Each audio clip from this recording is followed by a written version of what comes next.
Assalamualaikum warahmatullahi wabarakatuh.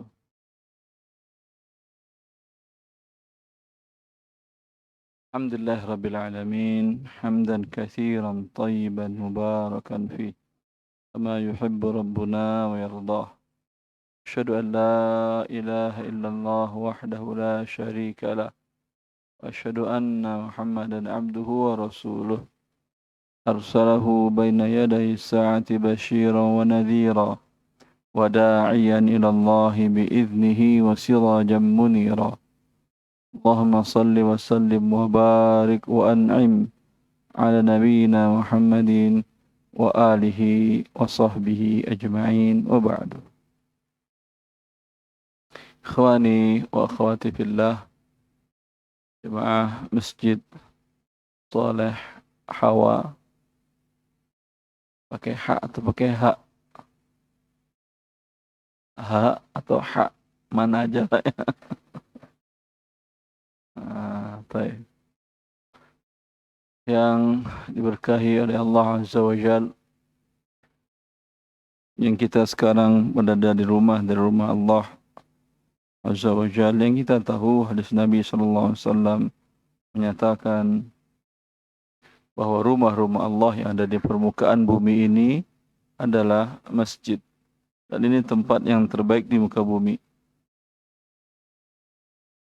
adalah masajiduha, dan tempat yang terburuk di muka bumi adalah aswaquha, yaitu pasar.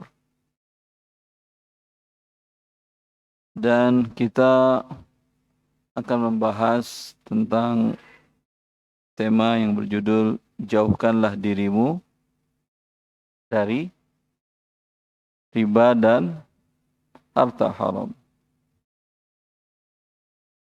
Untuk bisa menghindari sesuatu, tentu kita harus mengenali sifat-sifatnya, karakteristiknya.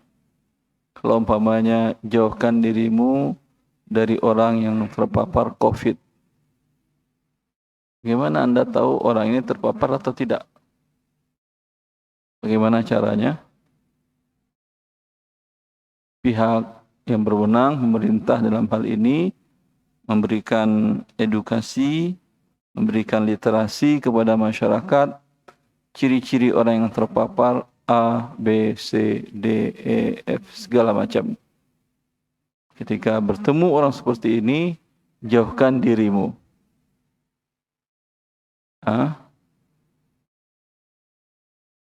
Dan hal-hal yang lainnya yang menjauhkan diri kita darinya. Berarti riba dan harta haram ini penyakit yang harus kita jauhkan dari kitanya. Agar kita bisa menjauhinya, kita harus mengetahuinya apa itu dia, karakteristiknya seperti apa, sehingga kita bisa menjauhinya. Yang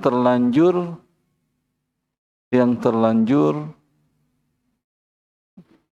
berkontak fisik dan seterusnya dengan riba dan harta haram ini, bagaimana cara penanggulangannya, cara treatmentnya agar selamat. Bisa difahami kira-kira? Alhamdulillah. Sekarang apa itu riba? Apa itu harta haram? Riba dengan harta haram beda apa sama? Beda. Beda lah. Ini riba, ini harta haram. Ya. Harta haram lebih luas dari riba. Ya. Orang maling riba apa tidak dia itu? Kalau di malingnya bank, iya riba Ustaz. Maling uang riba dia. Tapi dia tidak mendapatkannya dengan cara riba. Riba, dia dapatkan dua pihak saling ridho. Umpamanya riba yang disepakati oleh seluruh ulama dunia. Kecuali yang tidak mau mengaku sebagai ulama dunia, terserah. Tapi ulama dunia mensepakati bunga bank konvensional itu adalah riba. Baik bunga dari tabungan atau bunga dari kredit pinjaman bank kepada nasabah. Dari tahun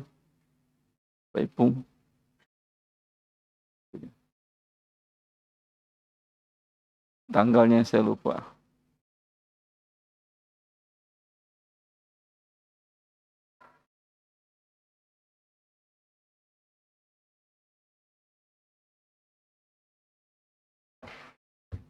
Ini masih cetakan 24 dan kalau mau beli tunggu dulu. Insyaallah akan terbit cetakan 25.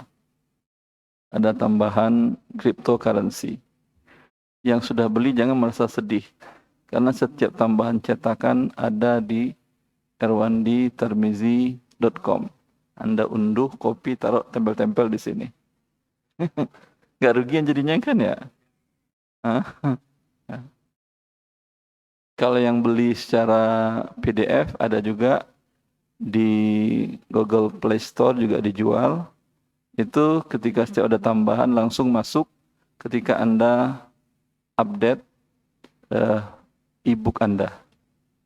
InsyaAllah tidak akan dirugikan antum.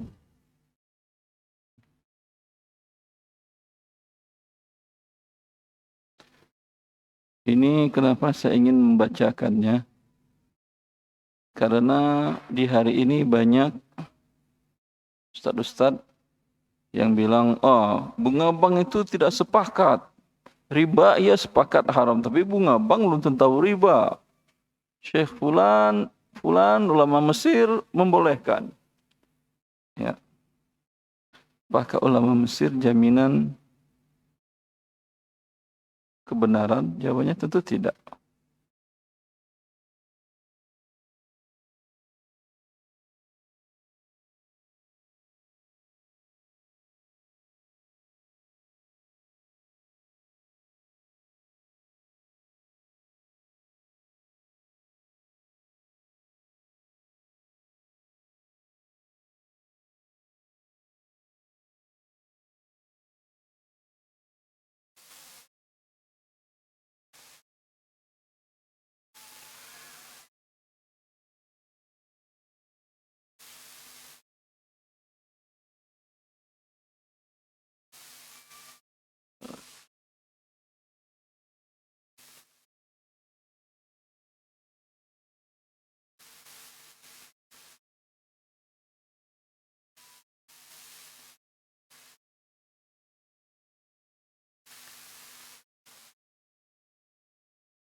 Pada tahun, saya baca yang baik, hukum bahwa bunga bank sama dengan riba merupakan keputusan seluruh lembaga fatwa baik yang bertaraf internasional maupun nasional.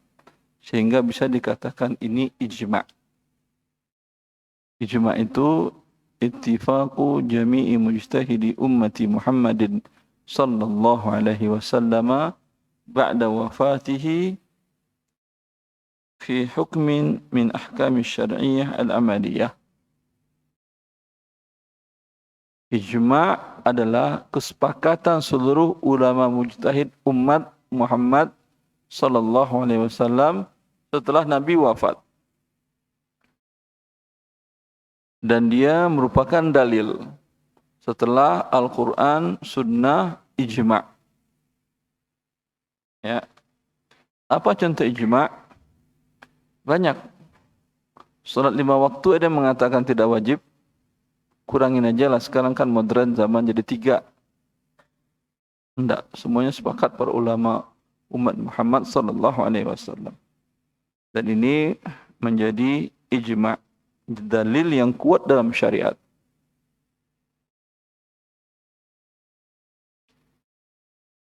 Kalau sudah ijma' kemudian muncul Ustadz Fulan, Kiai Fulan, Bapak Fulan, Buya Fulan, ulama Fulan, itu perkataannya bertentangan dengan ijma'. Perkataan yang bertentangan, pendapat yang bertentangan dengan ijma' dinamakan dengan qaul syadz, pendapat nyeleneh. Haram Anda dengarkan dan Anda amalkan, hukumnya Anda berdosa. Jelas? Kalau dia tahu, makanya syarat seorang ulama untuk boleh menggali hukum syar'i dalam satu kasus. Pertama, dia harus membaca ijma' perkataan para ulama dahulu. Bila dinukil dalam hal ini sudah ada ijma', tidak perlu lagi dia berijtihad. Bila ijtihadnya menentangi ijma', otomatis batal. Sama kasusnya bila ijtihad dia menentangi nas Al-Quran dan Sunnah. Allah mengatakan hurrimat alaikumul maitatu waddamu, diharamkan bagi kalian bangkai dan darah. Lalu dia mengatakan bangkai ayam kalau ayam kampung sih nggak apa-apa, kan dagingnya masih bagus itu.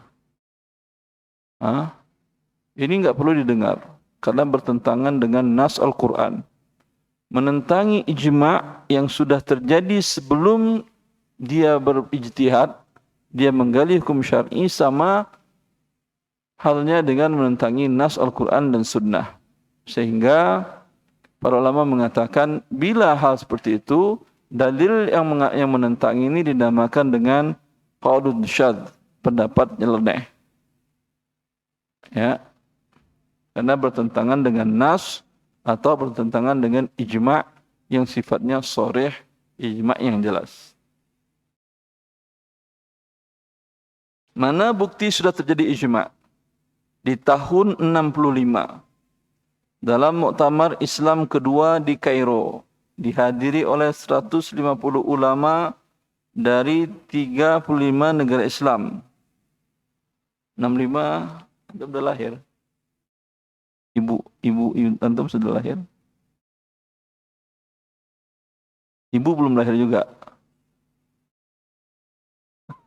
Itu sudah ada hasil kesepakatan ulama dunia sebanyak 150 ulama dari 35 negara Islam. Negara Islam semuanya berapa? Hitunglah satu-satu ya. Nanti beritahu saya. Terima kasih. Bunyi keputusannya, bunga bank dalam segala bentuknya adalah pinjaman yang bertambah. Hukumnya adalah haram karena termasuk riba. Tidak ada perbedaan antara pinjaman konsumtif atau produktif. Pernah mungkin Anda dengar orang berkata, itu yang dia haramkan di masa Nabi itu, dia minjam untuk makan, untuk bangun rumah. Pernah orang Arab minjam untuk bangun rumah? Tidak ada. Untuk makan mungkin masih ada. Ya. Maka beda, yang diharamkan itu di masa dulu untuk makan. Ya, untuk makan ada pertambahan, ya kasihanlah itu memberatin. Sekarang orang pinjam untuk membesarkan usaha, bisnisnya. Ya beda lah hukumnya. Mantap. Baik. Ternyata dia tidak mengerti jahiliyah. Lihat di tafsir Ar-Razi. Ar-Razi mengatakan bahwa orang-orang jahiliyah itu terbiasa, mereka ada yang bentuknya mudharabah, seperti yang dilakukan oleh Rasulullah dengan ibunda kita Khadijah bintu Khuwailid radhiyallahu ta'ala anha. Rasulullah SAW diberikan uang oleh Khadijah bintu Khuwailid radhiyallahu ta'ala anha untuk dibelikan barang dagangan di kota Mekah, dijual ke Syam, ke utara pada musim panas. Pada musim dingin dijual, bawa kasih uang, beli barang di Mekah, dibawa ke selatan Yaman pada musim dingin. Ya, seperti itu. Kira-kira apa bahan baku yang ada di Mekah yang dijual ke Syam dan ke Yaman? Kira-kira apa? Kalau sekarang banyak minyak, kemudian turunan minyak, plastik, segala macam. Kalau dulu apa?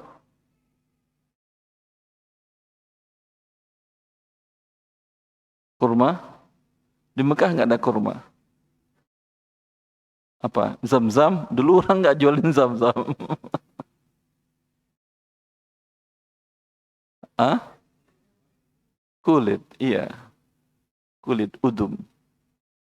Kulit karena mereka daerahnya Padang. Padang yang cocok adalah hewan ternak. Biasa kalau Anda umroh dari Mekah ke Madinah, terjedah ke Mekah, di pinggir-pinggir jalan itu kalau Anda bertemu gerombolan unta, gerombolan eh, kambing, ada satu pengembala cukup, satu presidennya. Ya, gerombolannya kadang sampai ribuan. Dia ngikut dia. Yang penting kepalanya, presidennya jalan kemana, dia ngikut semuanya. Nggak bakal ada yang ngambil jalur kiri kanan. Oh itu presiden salah jalan tuh saya lewat sini, nggak ada. Mereka ngikut semuanya. Ya, maka yang banyak adalah kulit. Dan kulit di masa dahulu bagaikan plastik di masa sekarang. Gunanya untuk bikin tas, bikin baju, selimut, sepatu, bahkan air, tempat bejana, itu dari kulit. Air untuk gentong air, gentong susu, seperti plastik masa sekarang lah.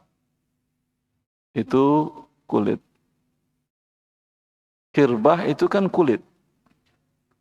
Dua kulah. Ah, iza balagal ma'u kullataini bila air sampai dua kulah itu satu kulah sebanyak 18 kirbah. Satu kirbah itu kantong terbuat dari kulit bisa diangkat oleh orang. Kalau antum mengangkat air pakai kendi berat kan? Bisanya di kepala atau di mana lagi? Di sini bisa angkat air pakai kendi, kepala doang kan ya? Di kepala doang kan ya? Wallah, orang coba lah di sini antum kalau dia gede gimana antum angkat gini? Tapi kalau yang pakai kulit dia nempel ke belakang tubuh. Dia membentuk ikut bentuk tubuh. Itu bisa bawa 20 liter, 30 liter bisa. Tergantung kekuatan orang yang bawanya. Seperti itu kebutuhan kulit. Maka dibawa, dia beli di Mekah, dibawa ke Yaman di musim dingin dan di musim panas dibawa ke Syam. Terjual di sana, kemudian dari sana para pedagang tadi termasuk Nabi SAW itu membeli kebutuhan bahan makan pokok, kurma, zaitun, kismis, gandum, apalagi habah sauda. Habah sauda dari Syam. Dari Syam, dari Suriah, ya. Itu yang dibawa ke Mekah. Sampai di Mekah dia jual. Ya. Yang Nabi SAW dengan Aisyah ada permodalan. Tapi apakah semua orang bisa datang ke Aisyah ke Khadijah binti Khuwailid minta modal? Hah? Belum tahu. Kalau anda kenal dia, gimana mau ngasih modal? Tadi kasih uang 100 dinar, nggak datang lagi. Beritanya terbunuh di Yaman. Padahal dia melarikan diri, sehingga nggak bayar lagi. Ya makanya mudharabah tentu akadnya adalah antara orang yang saling percaya. Kalau dia nggak percaya, mendapatkan modal bagaimana? Dari masa dulu sudah ada pinjaman. Pinjaman permodalan.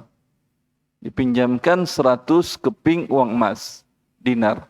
100 dinar kali 4,25 gram. Hampir setengah kilo kan ya. Hampir setengah kilo emas. Itu modalnya untuk dia dagangkan tadi. Dan yang memberikan pinjaman meminta pertambahan. Setiap bulan 2 dinar. Berarti berapa persen? 2% kan ya? 2% per bulan. Itu sudah ada sebelum Al-Quran mengharamkannya, orang jahiliyah sudah melakukan itu. Jelas? Berarti yang mengatakan kalau terlambat pembayarannya yang minjam modal tadi pun mengatakan, anzirni azidka, beri aku masa tangguh, akan aku tambah pembayarannya. 100 dinar akan naik menjadi 110. Selain 2 dinar per bulan. Jelas ini? Sama nggak dengan perbankan per hari ini? Hah? Sama. Karena yang membuatnya sama-sama Yahudi. Di masa jahiliyah yang buat sistem riba itu orang-orang Yahudi. Itu dikatakan oleh Ar-Razi. Ketika mereka tidak mampu, mereka akan sita sampai anak istrinya dijual jadikan budak oleh Yahudi. Sama dengan seperti sekarang? Wallahu a'lam. Tapi rumahnya akan disita, semuanya akan disita, iya. Tapi sampai anak istri, wallahu a'lam. Ya. Karena yang membuat sistem perbankan sekarang juga Yahudi. Dan kenapa Yahudi? Kan Yahudi dulu dari Mesir. Ngapain dia merantau ke Mekah? Ngapain kira-kira? Cari bisnis? Enggak. Mereka tahu dalam Alkitab mereka akan ada Nabi akhir zaman yang dibangkitkan oleh Allah, ya, yang dengan itu orang pengikutnya akan berjaya. Mereka merasa bahwa Nabi akhir zaman itu adalah dari Yahudi dan akan menegakkan benang yang basah dan menaikkan batang terandam. Tahu antum ini? Apa aja lah mas. Artinya sesuatu yang sudah di bawah bisa dinaikkan oleh Nabi ini, mengangkat derajat Yahudi lagi dari yang di masa Nabi Musa menjadi mulia. Sekarang Nabi akhir zaman akan mengangkat. Karena itu Yahudi ketika mereka perang dengan orang-orang yang ada di Yathrib, di Madinah, sebelum Rasulullah SAW hijrah, setiap mereka perang dengan kaum Arab, Aus dan Khazraj, suku di sana, dia akan mengatakan, sebentar lagi masanya akan datang Nabi akhir zaman, awas kalian, kami akan hancurkan kalian dengan Nabi. Falamma ja'ahum ma'arafu kafaru bih. Ketika Allah utus Nabi akhir zaman itu, ternyata bukan dari Yahudi, dari keturunan Bani Ismail, dari orang Arab, mereka tahu dan mereka mengingkarinya.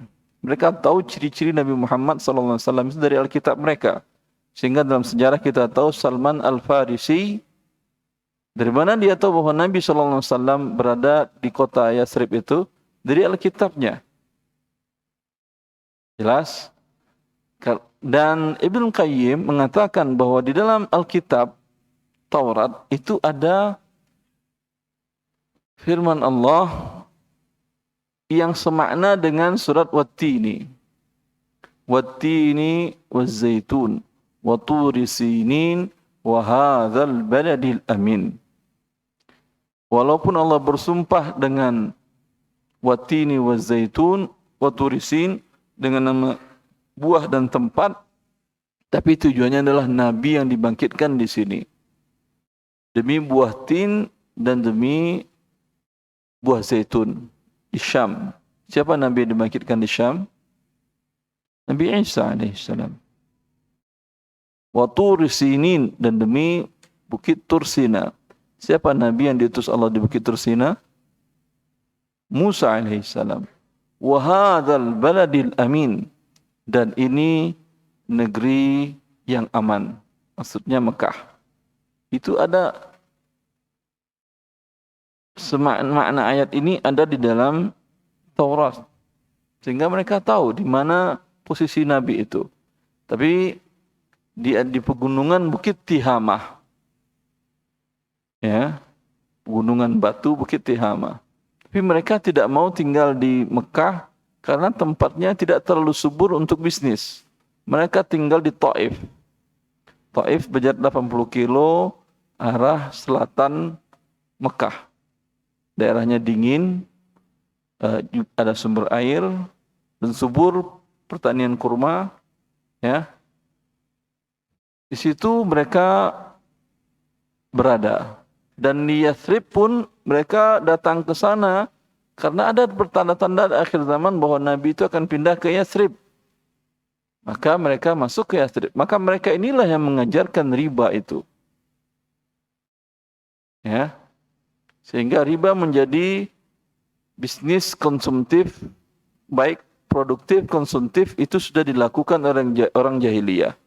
Kalau ada yang mengatakan yang diharam Quran adalah riba untuk konsumtif, bukan produktif, dia berarti tidak pernah mengerti jahiliyah.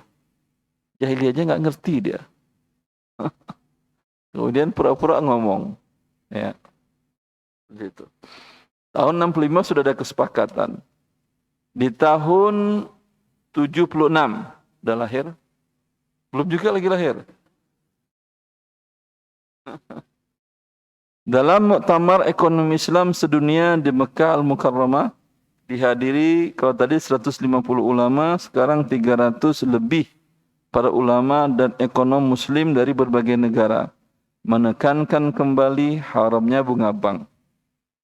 Dua muktamar internasional mengharamkan bunga bank. Pada tahun 1983 ada lahir? Belum? Ya udah nggak apa-apa, sabar aja. Nanti insya Allah ada waktunya untuk lahir. Dalam Muktamar Bank Syariah Sedunia di Kuwait juga ditekankan kembali haramnya bunga bank. Sudah ada bank Islam di Kuwait. Tahun 82, 81 sudah ada di Arab Saudi Bank Ar-Rajihi. Kemudian di tahun 85 udah lahir. Atau tahun berapa lahirnya? 63. Enggak ada kayaknya. Enggak ada. Berarti jangan nanti ngomong macam-macam ya. Lahir 93 bilang riba, perbankan enggak ada hubungannya dengan riba. Taib. Kemana aja? Taib. Majma' Al-Fiqh Islami Divisi Fikih Oki itu organisasi konferensi Islam. Anggotanya seluruh negara-negara Islam. Mengadakan muktamar dihadiri oleh perwakilan negara-negara anggota OKI. Keputusannya setiap penambahan dalam pengembalian hutang atau bunga, jelas namanya bunga, atau denda karena keterlambatan pelunasan hutang, penalti, jelas. Begitu juga bunga yang ditetapkan persennya sejak dari awal transaksi. Ya. Ini adalah riba yang diharamkan syariat Islam. Tahun 86 Al-Majma' Al-Fiqh Al-Islami, Divisi Fikih Rabitah Alam Islami atau Liga Dunia Islam yang berpusat di Mekah, mengeluarkan hasil muktamar segala bentuk bunga hasil pinjaman adalah riba dan harta haram. Dah jelas? Masih ragu? Masih ragu juga bahwa bunga di depan, di belakang seperti penalti atas uang yang diberikan itu adalah riba dan haram. Berarti semua bank yang hanya memberikan uang ke nasabah atau nasabah yang memberikan uang ke bank, kemudian disepakati ada pertambahan, mau namanya bank konvensional atau bank apa namanya, BUMN atau apa, itu adalah bank riba. Kita sebagai muslim menamakannya bank riba.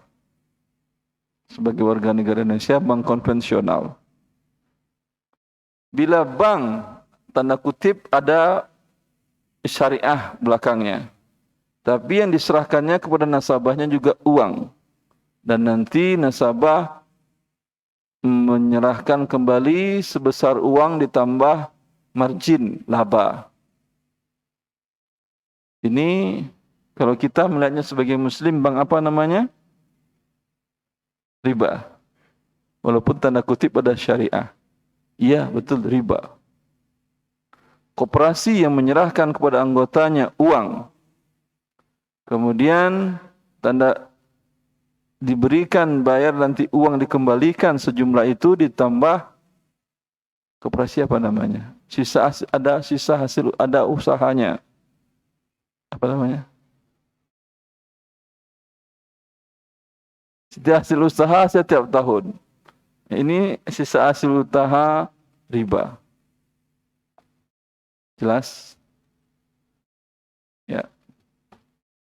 Lalu bagaimana dia menjadi Islami? Kita tidak gunakan syariah lagi. Tadi karena kata syariah, ada beberapa bank syariah. Nasabah butuh apa? Mobil. Ya udah, ini uang beli-beli sendiri. Ntar bayar segini, bayar DP dulu. Sama ini dengan bank riba. Kita tidak menamakan sama dengan bank konvensional. Koperasi juga begitu. Perorangan antara adik sama kakak, daripada repot kakak beli-beliin nih uangnya. Ntar belinya gimana? Kayak lebih dikit lah. Tambah gorengan 10 cukup, kata kakaknya. Hah? Ini kakak riba juga namanya. Jelas? Yang kita lihat hakikatnya bukan namanya. Dia bilang, mana ada di masa Nabi ada bank, mana ada. Taib, mana juga ada di masa Nabi wine. Ada wine di masa Nabi? Pig ada di masa Nabi? Pig apa artinya itu? Babi kan ya? Kalau wine? Bir, wine, mana ada? Angcu mana ada di masa Nabi? Itu arak Cina kan ya? Kalau yang arak Jepang apa namanya? Sake. Sake ada di masa Nabi sake? Enggak ada sake karena itu dari beras kan ya? Mana Nabi tahu beras? Nabi tahu beras. Kalau orang Arab sekarang tahu beras. Kalau Nabi enggak tahu beras. Jelas? Apalagi daun singkong enggak tahu Nabi daun singkong. Baik. Jelas antum itu? Sesuatu itu bukan dengan namanya. Ya, apakah dengan nama berubah hakikat? Tidak. Yang dilihat adalah hakikatnya, bukan namanya. Mau namanya bank, mau namanya koperasi, mau namanya Ventura, atau namanya Capital Ventura, apalagi bisa namanya. Baitul Tamwil, BMT, arisan, apapun namanya. Yang penting uang bertambah ketika dikembalikan setelah dipakai, dipinjam, itu adalah riba namanya. Jelas? Sekarang Anda tahu riba? Betul? Uang dikembalikan berlebih atau hutang. Kalau hutang bisa jadi hasil transaksi. Ya, Anda beli umpamanya smartphone dengan bayaran cicilan. Ini Anda dapat uang apa dapat smartphone?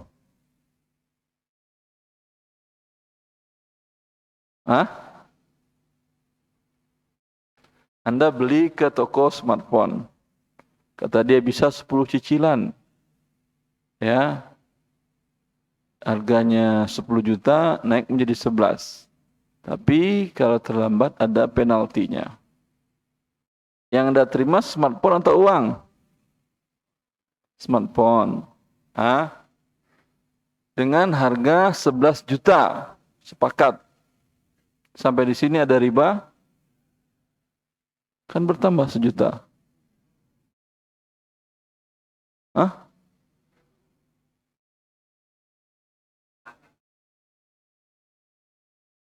Admin. Taib. Ini riba model baru. Tinggal diganti sama admin jadi halal gitu kan ya. Ini halal jual beli, dia kan nggak ngasih uang. Lebih mahal harganya, ya apa salahnya? Anda kan redho. Ya, Allah kan menghalalkan jual beli, mengharamkan riba. Kalau yang riba itu pertama adalah bentuknya uang dikasih uang bertambah. Ini dikasih barang, dibayar uang. Cuman harganya berbeda antara pembayaran cash tidak cash. Dia sudah jelas harganya 11 juta, itu boleh. Jelas? Tapi si toko ini mengatakan, bila terlambat dari setiap tanggal 1 awal bulan, maka akan ada pertambahan 1% dari pembayaran bulan itu. Dia tadi 10 juta jadi 12. Saya tambahkan 12 lah. Maka ada pertambahan 1%. Dari 12 juta 1%-nya berarti 120 ribu. Ya. Betul. 120 ribu pertambahannya sehari keterlambatan. Ini apa namanya? Riba. Ya. Ini pertambahan karena keterlambatan. Maka tinggal Anda cari hutang piutang yang bertambah, ada pertambahan, ini namanya riba jahiliyah. Ini akan ketemu di mana? Transaksi di bank syariah ada keterlambatan bertambah? Ada. Sebentar. Anda beli rumah di bank syariah. Ada yang pernah beli? Ya. Terlambat membayar cicilan. Ada pertambahan? Tidak tahu. Ada? Yakin? Membeli, betul membeli. Atau dengar saja? Ngalamin? Ada di pasal syarat dan ketentuannya akan ada pertambahan. Ya, itu riba jahiliyah. Tadi kan sudah kita baca dari Oki tadi kan ya? Hah? Ya atau tidak? Saya ulang lagi.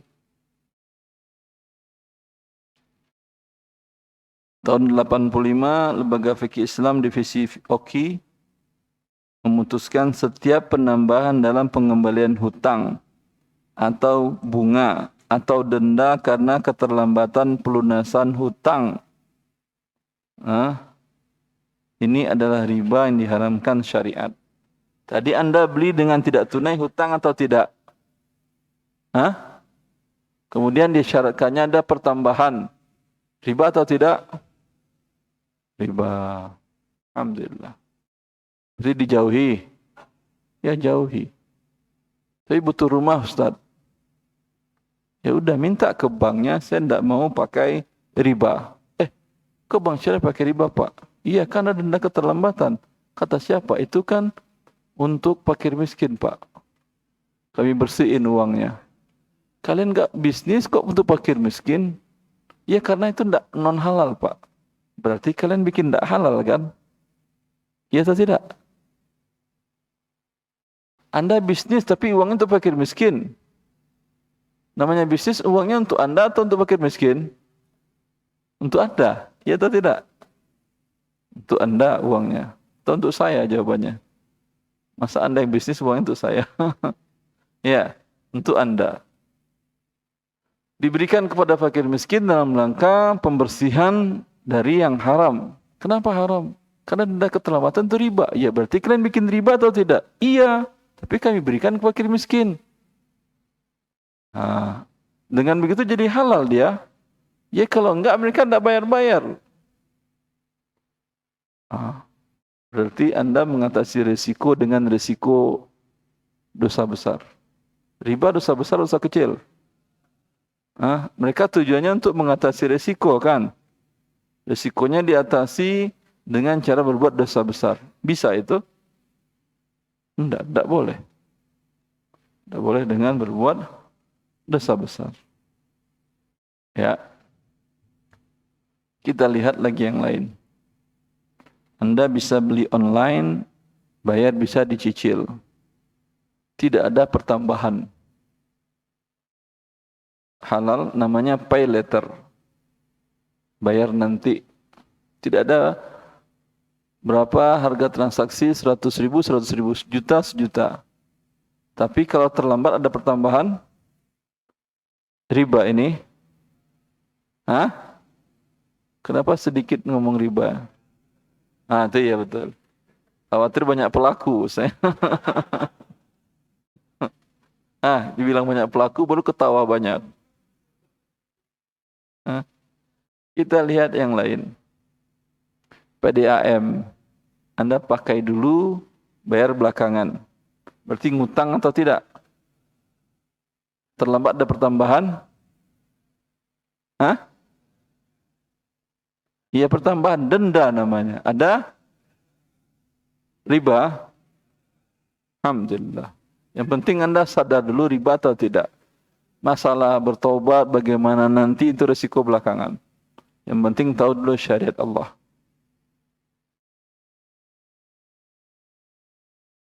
Anda punya anak di pesantren.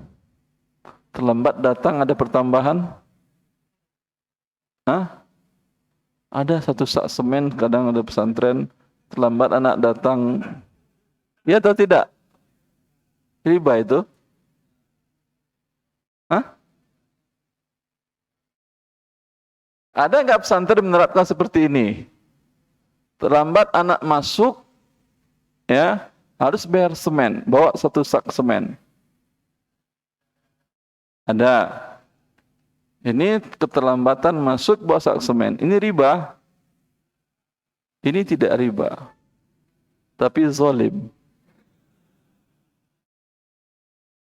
Yang bayarkan dia bayar penuh atau bayar setengah hari karena terlambat. Dia anaknya kan orang tuanya bayar sekolah anaknya itu penuh atau setengah hari saja? Penuh. Kalau dia terlambat nggak dapat pendidikan, dia yang rugi apa dia yang untung? Ya biarinlah dia rugi. Karena harus bayar kerugian baru lagi. Itu zalim atau tidak namanya? Zalim. Harusnya udah nggak apa-apa. Kamu nggak masuk di akhir semester ikut ujiannya, tapi bayar uang sekolah lengkap ya, uang makan, uang asrama, uang sekolah, ya, nggak apa-apa. Riba namanya itu. Itu tidak riba, dia tidak berhutang. Jelas? Alhamdulillah. DAM apa lagi listrik pasca bayar juga begitu kan ya? Riba juga namanya itu. Terus antum jauhi gimana? Berarti nggak punya listrik, nggak punya PDAM. Tadi apa aja lagi itu? Listrik, PDAM, belanja e-commerce, apa lagi?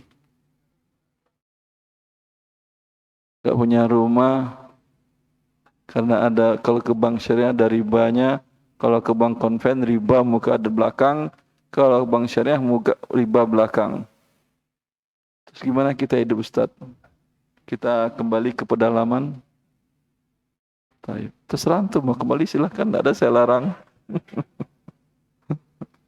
Tapi gimana Anda hidup, yang penting pelajari dulu. Cara menghindarinya nanti. Sama dengan tadi, pelajari dulu apa itu COVID, cara menghindarinya nanti. Cara treatmentnya nanti. Setelah Anda sakit, baru diberitahukan cara treatmentnya. Maka, ikhwani wa akhwati fillah, hidup di masa sekarang untuk sesuatu yang diharamkan oleh Allah seperti riba ini akan kita repot. Bahkan denda juga ada kan yang pajak umpamanya. Sudahlah zalim, terlambat Anda bayar pajak, kena denda atau tidak? Riba atas kezaliman. Itu gimana itu? Pajak halal apa haram? Bagi kita yang bayar halal. Bagi mereka yang narik halal apa haram? Haram kalau Anda tidak ridho. Ada yang ridho bayar pajak silakan. Ya. Itu mau mengambil harta orang lain dengan cara paksa namanya. Yang ada juga dahulu ketika awal Republik ini berdiri, beberapa kerajaan-kerajaan Islam di Nusantara mereka menyumbangkan emas-emas dari kerajaan untuk membantu keuangan negara pemerintahan pusat. Ada dari kerajaan Islam di Kalimantan, ada dari Sumatera, ya, ada Sulawesi, ikut. Itu tidak ada masalah. Mereka nggak minta pajak, mereka nggak maksa. Mereka memberikan sumbangan untuk kebutuhan awal berdirinya sebuah negara. Tapi setelah berdiri masih malakin dengan paksa lagi, bukan dengan sukarela, ini jadi tanda tanya. Tapi ya, kita hadapin kenyataan. Kalau kita menghadapi kenyataan, kita daripada kezaliman lebih berat, Anda tak bayar, sudahlah kena bunga riba lagi, dendanya, Tidak bayar dendanya, tidak bayar pokoknya, dipenjarakannya. Mau apa lagi? Mau bayar apa tidak? Ya udah bayar. Kalau udah bayar pun Anda tidak berdosa. Jelas? Wallahu a'lam. Itu apa yang lipat-lipat? Sudah saya kira cukup nyampainya. Harta haram, riba bagian dari harta haram. Sisanya ada sekitar 70 pembahasan lagi. Antum baca di buku saya. Ada yang halal, ya, antum beli seperti yang saya jelaskan tadi. Ada yang tidak halal juga, tapi membacanya halal. Ada, kalau antum cari di Google, itu harta haram muamalah kontemporer PDF ada. Baca, kalau baca halal. Kalau ngambilnya tidak halal. Nggak tahu siapa yang naruh di Google ada. Silakan ambil sisanya 70 pembahasan lagi dari buku harta haram. Baik. Kalau tidak, ambil di YouTube. Berapa masjid kajian saya buku harta haram di antara Masjid Muaz bin Jabal itu dari awal sampai sekarang tinggal pembahasan terakhir bertobat dari harta riba. Bertobat dari harta haram. Itu termasuk yang lengkap. Rekamannya ada di YouTube kalau saya tidak salah. Baik. Fadl.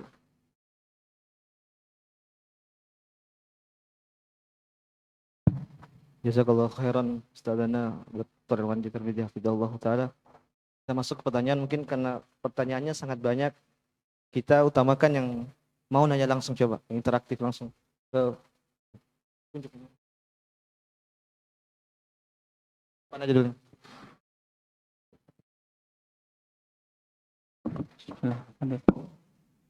Assalamualaikum Ustaz. Assalamualaikum warahmatullahi wabarakatuh. Izin bertanya Ustaz, kalau kita bekerja di penilai properti Ustaz, itu halal apa haram Ustaz? Penilai properti. Artinya ini perkiraan berapa harganya. Iya, Anda yang dia menentukan ini perkiraan sekian. Dia kan membantu bank tuh Ustaz. Oh, dia mau masuk bank. Enggak, bukan. Jadi dia orang ketiga ibaratnya kayak Ustaz. Misalkan ada orang pengen utang ke bank, dia kan ngasih agunan rumah misalkan. Terus Si pengutang ini misalkan pengen utang 500 juta misalkan. ya, Si bank ini nge-hire penilai properti Ustaz. dia di-hire oleh penilai Iya. properti. Dia bukan dari bagian bank, cuma dia berdiri sendiri, cuma di-hire oleh bank. Apakah agunan ini senilai 500 juta atau bukan? Dia penilai properti itu hanya menghitung saja Ustaz. Selebihnya itu dikembalikan ke bank. Apakah dia ACC atau enggak itu udah lepas dari penilai properti, hanya itu. KJPP kali ya, kantor Iya, jasa kantor penilai publik. Iya.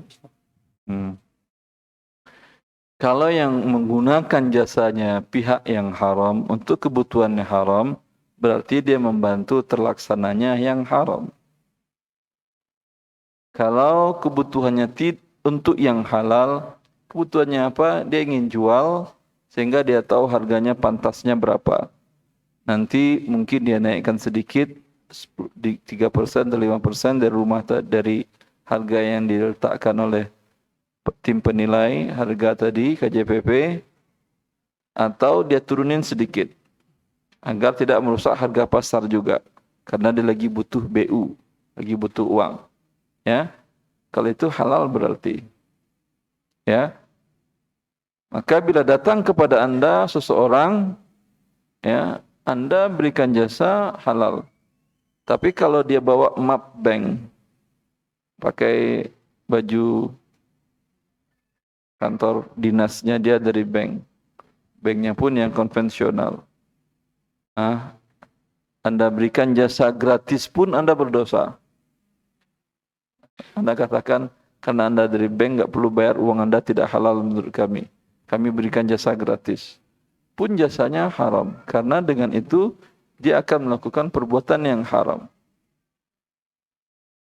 Jelas? Allah barik fiik. Maka bila ada klien yang datang, jangan tanya-tanya dari bank mana gitu. Jadi tidak halal. Suruh yang datang, kode etiknya tidak boleh memakai baju dinas. Pakai baju biasa. Kalau baju dinas kami tidak layanin kalau dari bank. haram Ustaz. Antum nawar gitu, oke. Enggak, saya nanya, saya bukan bekerja di penilai, Iya, cuma saya sudah jawab tadi haram. Ya, kenapa haramnya? Karena membantu sebuah proses transaksi haram. Itu objek akan dijadikannya sebagai jaminan perbuatan riba. Kalau tidak ada jasa ini, dia tidak akan berani melakukan transaksi riba. Pihak bank tidak akan berani memberikan pinjaman. Kalau tidak ada tim penilai menentukan harga. Karena nanti diberikannya pinjaman 500 juta, perkiraan karyawannya yang bukan ahli, iya sih ini kayaknya 600 nih. Pernah saya dengarkan 600. Ternyata kredit macet dia jual cuma dapat 450. Tentu bank tidak mau. Berarti jasa tim penilai di sini sangat berperan atau tidak? Sangat berperan untuk penentu terjadinya riba atau tidak. Termasuk, dan ini berarti tolong-menolong dalam perbuatan dosa dan pelanggaran syariat Allah Azza wa Jalla. Jelas? jelas. Haram itu artinya tidak boleh dilakukan. Ya, kalau dilakukan nanti dibakar oleh Allah dalam neraka. Ya. Jelas, itu nanti di akhirat. Kalau di dunia dia akan susah hidupnya. Tidak akan pernah merasakan bahagia. Karena Allah Azza wa Jalla ciptakan dalam diri kita hati yang tidak pernah berbohong. Ya. Anda lihatlah hewan. Kucing antara makanan yang Anda berikan dengan makanan yang Anda letak di atas meja. Mana yang nyaman dia makan? Yang Anda kasihkan nyaman. Walaupun Anda colek-colek tuh kucing, dia makan aja. Tapi yang di atas meja yang tidak Anda berikan ke depan dia naik, ada sedikit bergerak, dia lompat apa tidak? Begitu sayangnya Allah. Dan itu bagian dari hewan itu untuk menyelamatkan dirinya. Karena kalau dia diam saja di sana, ternyata yang tuannya malah digepuknya. Itu cara Allah memberikan kepada makhluknya bertahan hidup. Untuk survive dalam hidup. Maka kepada manusia untuk survive juga Allah berikan hati. Ini haram. Kalau enggak kamu akan celaka. Siapa yang geblek kamu? Yang punya langit dan bumi lebih bahaya daripada Tuhan yang tadi. Baik. Jelas, akhi? Iya, jelas Ustaz. Terima kasih. Allah barik fiik. Satu lagi Ustaz. Satu lagi. Kalau buat cara menghitung zakat Ustaz. Ya. Zakatnya apa ini? Zakat tahunan Ustaz. Kayak misal saya pengen tanyanya itu, misalkan saya dikasih uang sama orang tua, itu perlu dihitung dimasukkan. Taib. Dikasih uang oleh orang tua sebanyak 100 juta kah? Misalkan. Berlalu 1 tahun masih 100 juta juga. Enggak sih, itu dipakai misalkan dalam tahun. Tinggal berapa di akhir tahun? Misalkan taruhlah 20. 20, tidak ada zakatnya. Bila orang tua ngasih, ini 100 juta. Pakai untuk kepentinganmu. Kau kembangkan, alhamdulillah itu untukmu. Ya, mau bayar kuliah, mau apa, semua urus. 354 hari dari terima uang itu, berapa saldonya? 354 hari itu berapa? 1 tahun apa kurang? Kurang.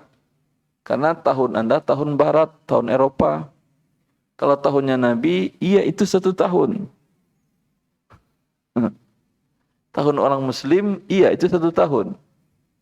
Ya. Allah mengatakan, Inna iddatas syuhur indallahi 12 syahran fi kitabillah yawma khalaqas samawati wal ard minha arba'atun hurum. Allah mengatakan dalam 1 tahun ada 16 bulan ketentuan Allah dalam kitabnya semenjak Allah ciptakan langit dan bumi. Di antaranya 4 bulan haram. Yang bulan haram itu memang bulan. Bisa 20, 9, bisa 30. Ada 31? Tidak ada. Ada 28? Tidak ada. Jelas? Itu yang bulan. Kalau yang bulan Januari, Februari itu bulan-bulanan. Tidak asli. Masalahnya nggak ada hubungan dengan bulan yang kita lihat. Ya, seperti itu.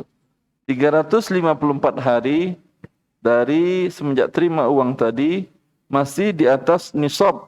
Nisabnya 85 gram emas. Anggap kita katakan 85 juta. Tadi orang tua ngasih 100 juta.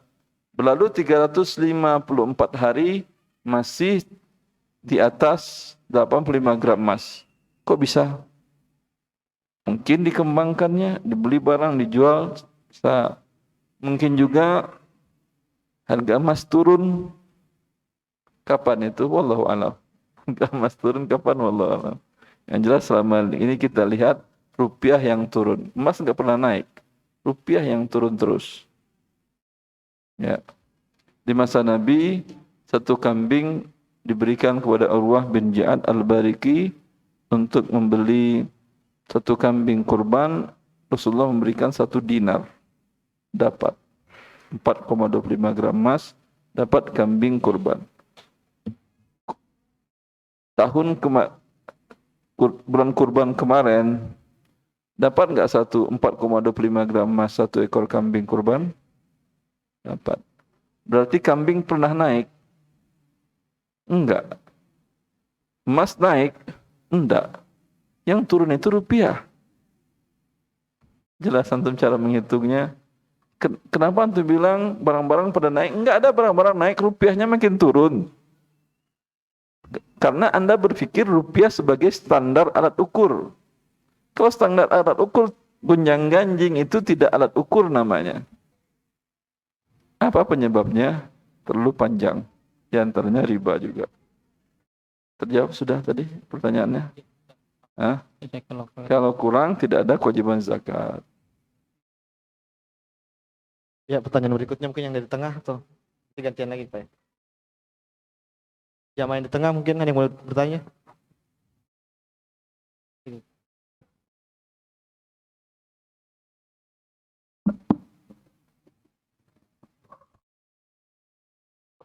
Assalamualaikum warahmatullahi wabarakatuh. Assalamualaikum warahmatullahi wabarakatuh. Saya izin bertanya mengenai harta haram. Harta haram. Ya. Terus. Jadi saya bekerja di sebuah perusahaan di bidang jasa pelayanan, yang mana di situ menyediakan beberapa barang-barang yang dilarang oleh syariat, seperti khamar. Kurang jelas.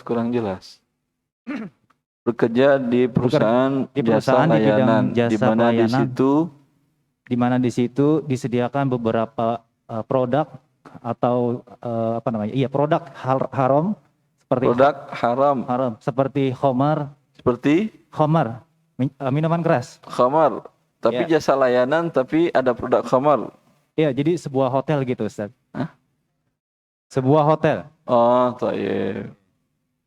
Terus Jadi di hotel itu kan ada beberapa restoran, kemudian ada bar, yang dimana itu menyediakan minuman keras. ya, Dan di sebentar. restoran juga ada beberapa. Anda posisinya sebagai apa? Di tempat khamarnya atau di ruangan yang tidak ada khamarnya? Tidak, saya tidak terlibat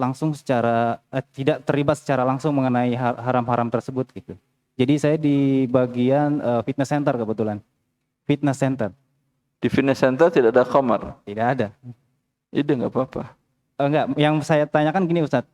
Karena sistem penggajian di hotel itu terdapat insentif sebesar 11% dari semua penjualan dalam 1 bulan itu, baik yang mubah maupun yang haram tersebut.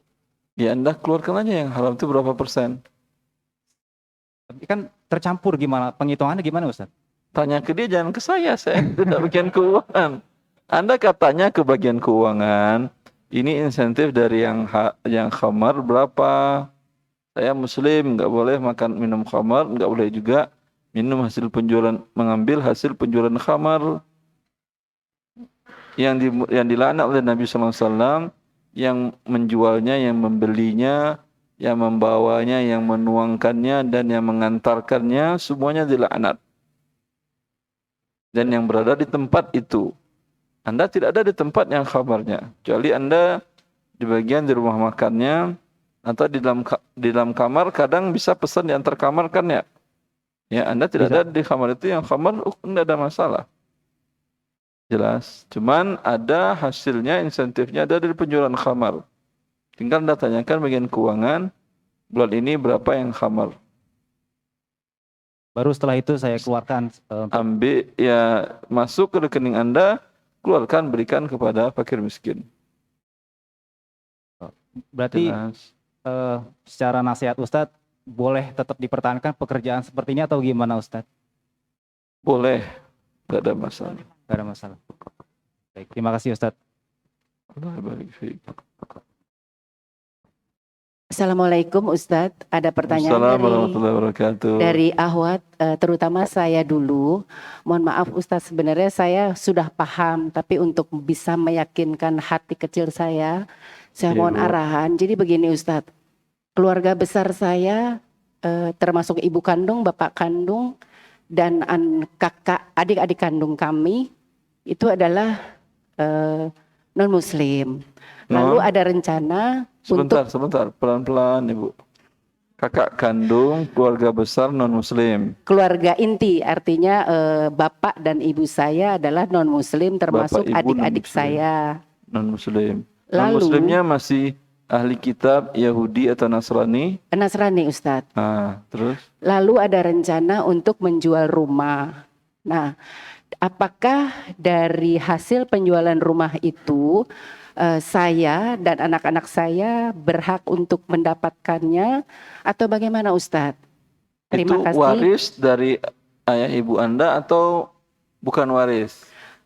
Rencananya sih akan dibagikan ke anak-anaknya, juga termasuk saya. Cuma Enggak, ini sekarang yang punya bapak ibu Anda yang non-muslim, Nasrani gitu.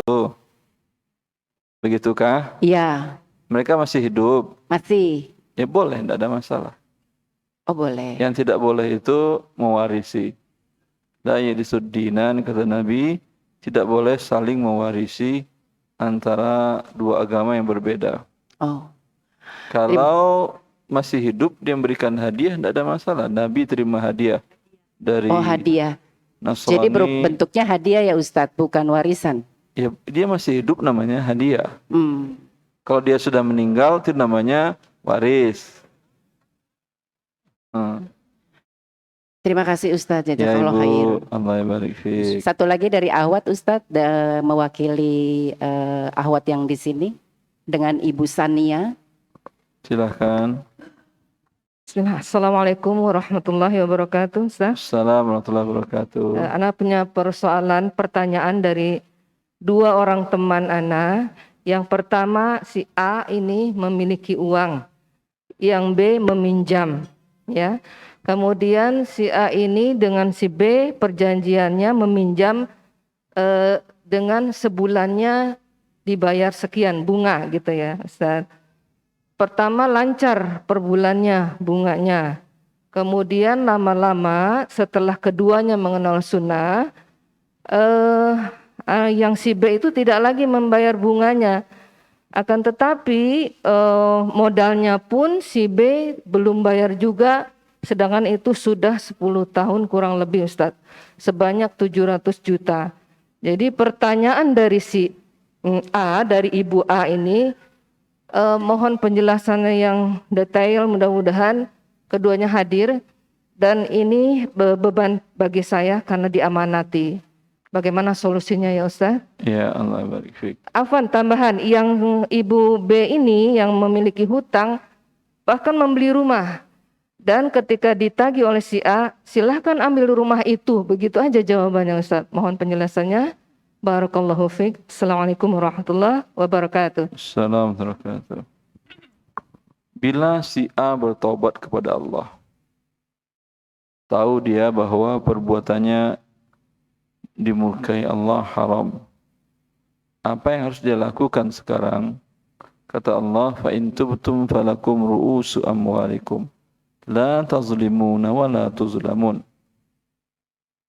Bila kalian bertobat dari dosa riba, tahu bahwa itu riba sekarang dan hukumnya haram dan perang melawan Allah, maka yang boleh diambil hanya pokok hutangnya.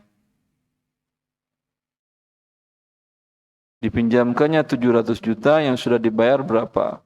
Anggap umpamanya 200 juta. Berarti sisanya hanya 500. Bunga yang dulu disepakati sekian-sekian-sekian itu haram kalau dia tagihkan. Walaupun tercatat di atas materai.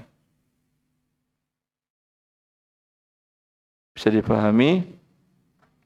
Lalu kan kalian Allah tidak boleh kalian zalimi. Kalau kalian minta lebih dari 700 juta yang dipinjamkan, berarti yang memberikan pinjaman si A menzalimi si B.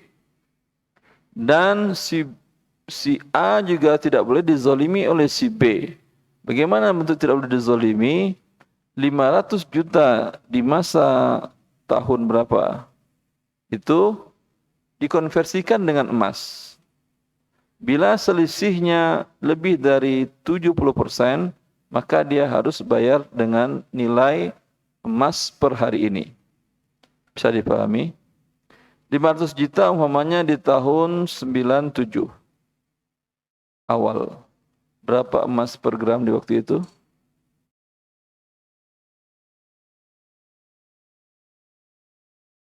$30.000-an per kilo, per gram.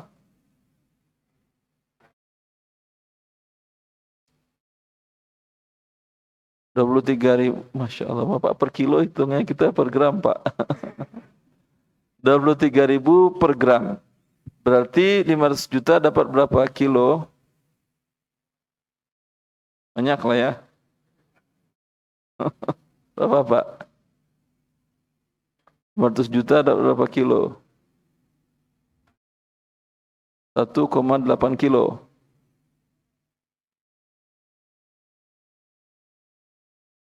$18 kilo kali.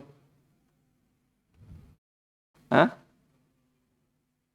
Coba 500 juta. Masa harus pakai Google juga? 500 juta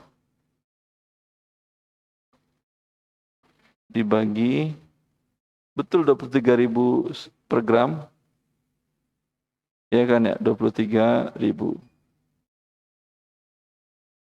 Berarti 21,7 kilo. Sekarang 21 miliar bayar. Itu hak yang kalau Anda bayar 500 juta, ya, dan si A mau dibayar 500 juta, kata si A, udah bayar 500 juta aja dah, katanya. Karena dia nggak tahu hitung-hitungan yang saya katakan tadi. Berarti 500 juta kan setengah kilo sekarang. Si A padahal kewajiban si B 21,7 kilo. Berarti si A bersedekah 21,2 kilo emas.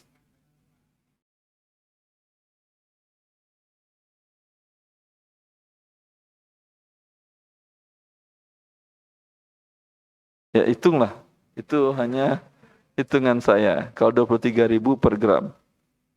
Ya, wallahu a'lam. Bisa dipahami itu? Kenapa dikonversi kepada emas, Ustaz?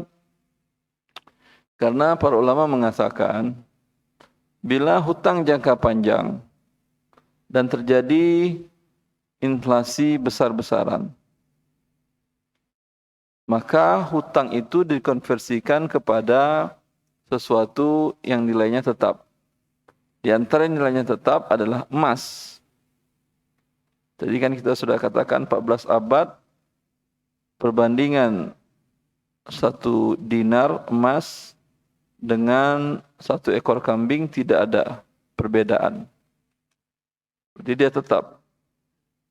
Maka 500 juta kalau dikasih dulu di tahun 97 tadi, dapat namanya tanah di sini berapa puluh hektar, Pak? Enggak, di tahun 97. 500 juta dapat berapa hektar? 97. Hitunglah Bapak. Ya, seperti itu. Sekarang ketika Anda belikan cuma dapat 10 meter. Hanya bisa untuk berdiri di tanah dulu. Dulu bisa bikin kolam, bisa berenang, bisa bikin kebun. Sekarang hanya untuk berdiri aja, tidur sambil berdiri aja. Berarti kan dia dizalimi. Sudahlah uang dalam jangka waktu 30 tahun lebih tidak bisa dia gunakan, kan 33 tahun itu tidak bisa dia gunakan. Sekarang kesempatan yang hilang itu ketika dibayar tidak dapat lagi nilai yang sama. Dizolimi atau tidak pemberi pinjaman uang ini? Agar dia tidak dizolimi, sepakat para ulama ya di bawah OKI bahwa itu OKI dan Liga Dunia Islam dibayar dengan nilai emas per saat ini. Kalau dia mau di bawah itu kasihan juga lah. Masa harus bayar 21 kilo, 21 miliar. Ya udah 2 miliar aja. Ya berarti dia bersedekah sebanyak 18 miliar. Alhamdulillah. Nanti di akhirat dia dapatkan itu.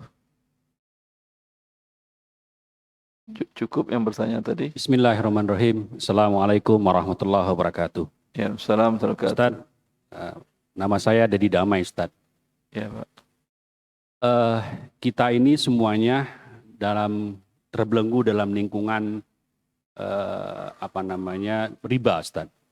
Semua aspek-aspek itu yang kita pakai adalah semuanya riba. Harta PDAM, listrik, kita memakai semua dengan riba.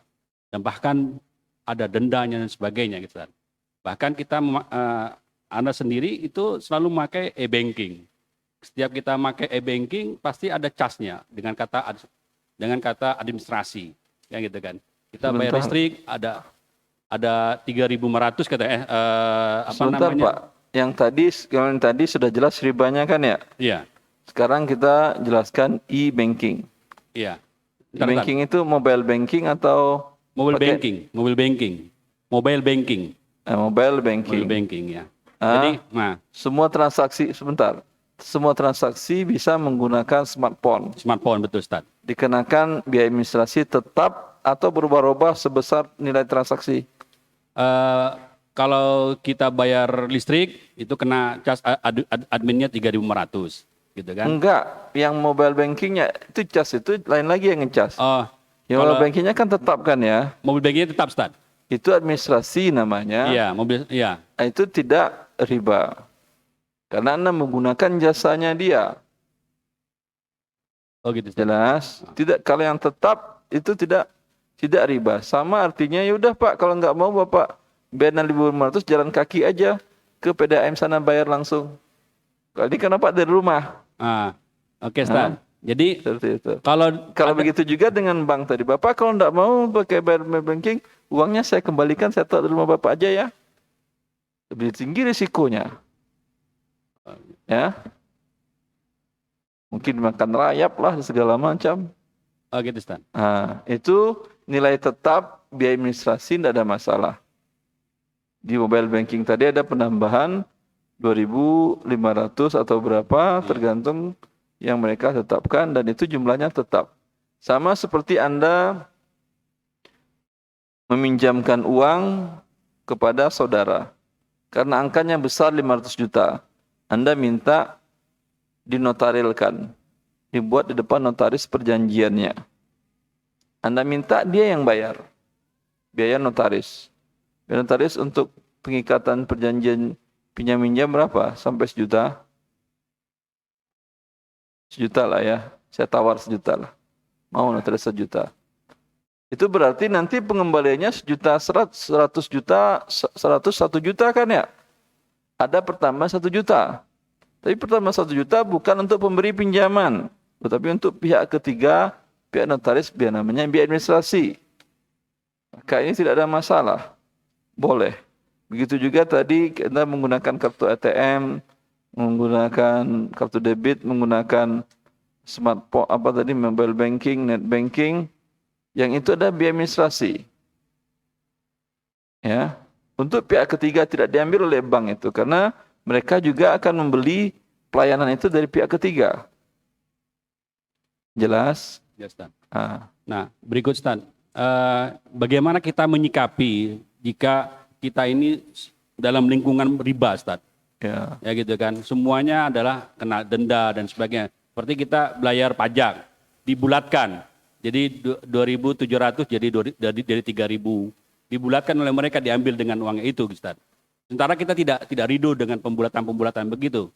Nah, gitu kan. Nah, bagaimana kita menyikapi ini gitu kan? Semua dari kita adalah hampir semua kena lingkungan riba gitu, Ustaz. Untuk keluar dari itu. Seperti contoh di tempat-tempat kerja ada koperasi dan sebagainya. Mau ikut tidak ikut kita akan disingkirkan sama mereka gitu. Makasih, Ustaz. Ya Allah barik fiik. Ya.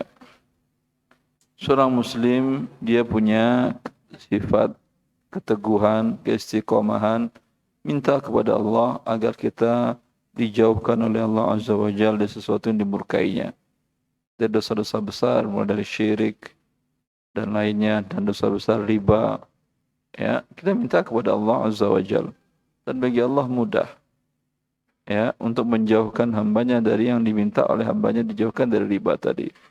Tadi kan kita sampaikan hidup aja kalau gitu di pedalaman. Hutan Kalimantan, hutan Sumatera, hutan Irian Jaya juga ada ribanya. Anda mau tinggal di sana, untuk berangkat ke sana pesawat kan ada asuransinya naik pesawat kan ya? Ya, mau ke hutan aja ada asuransi. Baik. Maka mana yang sifatnya tidak bisa dihindari, apa boleh buat? Mana yang bisa dihindari, kita maksimalkan. Koperasi kan bisa mengatakan tidak. Atau tidak bisa? Hah? Sah, Ustaz. Bisa. Oh, di karyawan harus, Ustaz. Apalagi instansi pemerintahan. Kalau enggak dipecat. Saya kira enggak ada aturan seperti itu. Karyawan yang tidak ikut koperasi dipecat, enggak ada. Tidak ada aturan dalam kepegawaian yang tidak menjadi anggota koperasi dipecat, tidak ada. Kemudian Anda suarakanlah, saya bukannya macam-macam, bukan intoleran segala macam, tidak. Tetapi kalau Anda buat koperasi yang murni syariah, usahanya dagang, ya, sehingga halal uangnya dan pertambahannya pun halal untuk semua, kan lebih baik. Kalau pertambahan pinjaman paling berapa kalau koperasi? Sampai 2%? Nah, pertambahannya kalau pinjam di koperasi berapa? 2% ada per tahun? Ada, Ustaz. Ada 2%. Pertambahannya 2 tahun. Kalau bisnis dagang, berapa pertambahannya? Bisa 1000% per tahun? Bisa 1000%. Anda mau 2% haram atau 1000% halal? 2% aja haram, itu terserah kamu lah. Taruhlah otakmu. Otak kamu lagi liburan berarti itu. Nggak sekolah. Ya. Cuman tawarkan itu dengan cara yang baik. Saya pernah menawarkan ke salah satu perusahaan perminyakan milik asing. Yang jelas non-muslim. Saya mengatakan ini koperasi riba. Dan riba bukan masalah Islam saja. Riba diharamkan dalam agama Yahudi Musa alaihissalam dan diharamkan dalam agama Nasrani Isa alaihissalam. Karena ketentuan yang ada di Injil tidak dihapuskan oleh yang ada di Taurat, tidak dihapus perjanjian lama, atau Taurat tidak dihapuskan oleh Injil atau perjanjian baru, hukumnya berlaku. Dari mana kita mengetahui bahwa dalam Taurat riba diharamkan? Dalam Al-Quran Allah mengatakan, wa bizulmi minal ladzina hadu harramna 'alaihim thayyibatin uhillat lahum wa akhdhihimur riba wa qad nuhu anhu. Karena kezaliman yang dilakukan oleh orang Yahudi dan riba yang mereka ambil padahal sudah diharamkan kepada mereka. Itu yang Allah jelaskan dalam Al-Quran. Penjelasan Al-Quran pasti. Karena terjaga validasinya, keautentikannya. Maka karena itu kita tahu. Dan riba itu merusak ekonomi.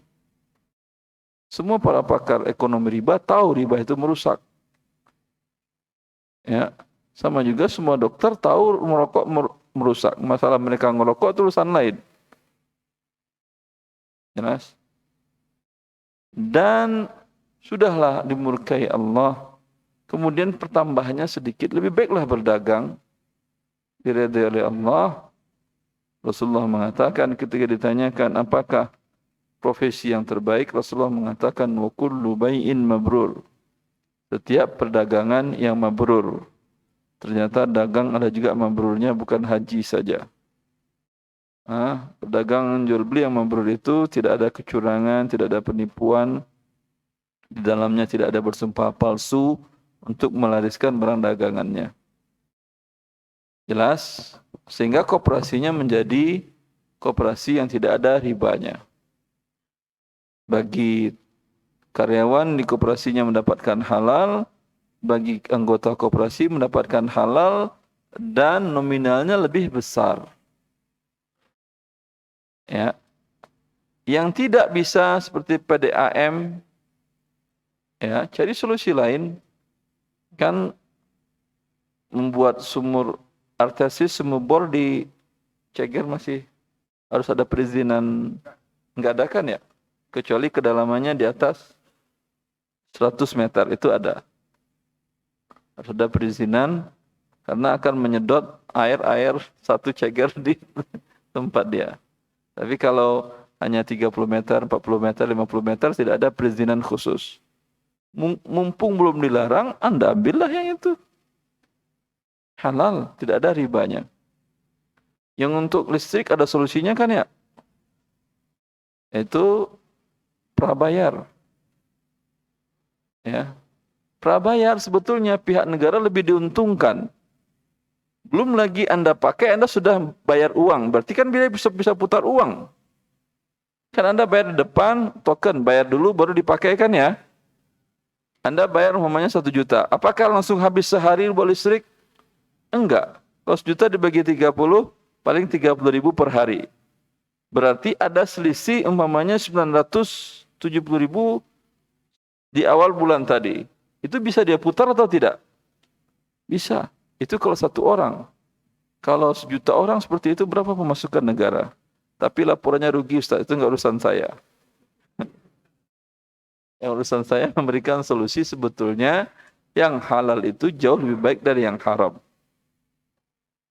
Ya, yang tidak bisa umpamanya ada larangan menggali sumber air dari tanah seperti di beberapa titik umpamanya, atau air tanah tidak layak pakai karena terkontaminasi bakteri coli atau apa di sebagian titik di Jakarta ada seperti itu. Apa boleh buat? Nah, seperti ini kalau beli air per hari umpamanya kadang ada yang jualan, kadang nggak ada yang jualan. Repot itu. Anda jualan air, Anda butuh air, ya. Ini tidak ada masalah darurat. Berarti masih bisa nggak hidup? Kesimpulannya dengan menghindari riba masih bisa hidup enggak? Masih bisa. Alhamdulillah.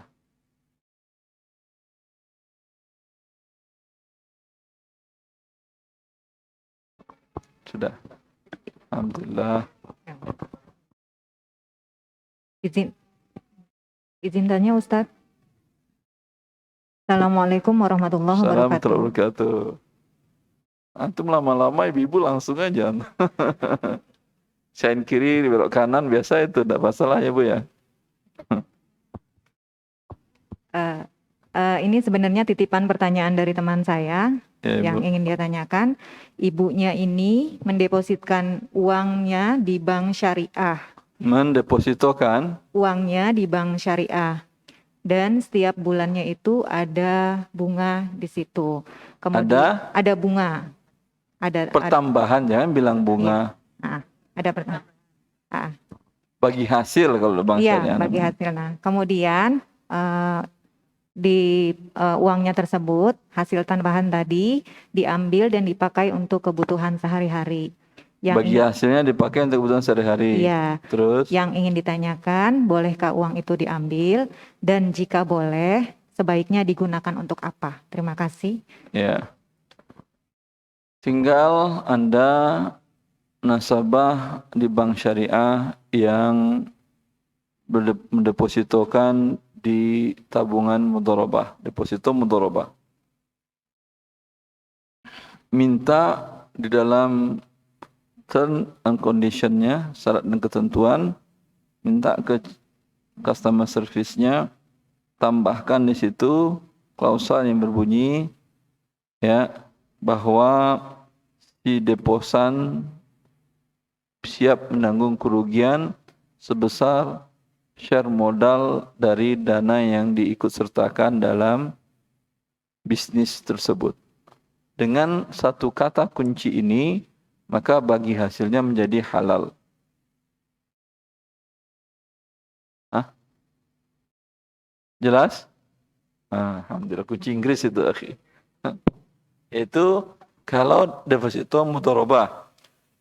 Tabungannya jelaskan minta bahwasanya tambahkan di syarat dan ketentuan bahwa deposan menanggung kerugian bila terjadi kerugian dalam usaha kegiatan investasi ini sebesar porsi modal dari dana deposan yang diikutsertakan dalam investasi ini, maka dia menjadi halal. Kalau tidak ada tambahan itu, dia menjadi riba dan haram.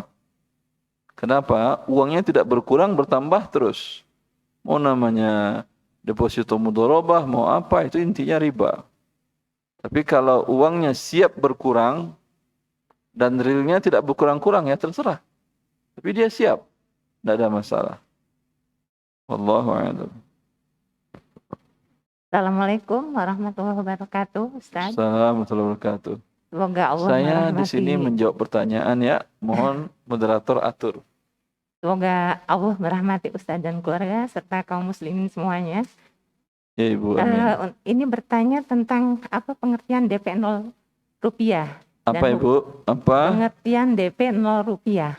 DP 0 rupiah. Dan apa hukumnya bekerja di tempat itu walaupun sebagai IT. Sebentar. Ini apa DP 0 rupiah ini apa? Beli apa Ibu? Beli gorengan? Beli apa?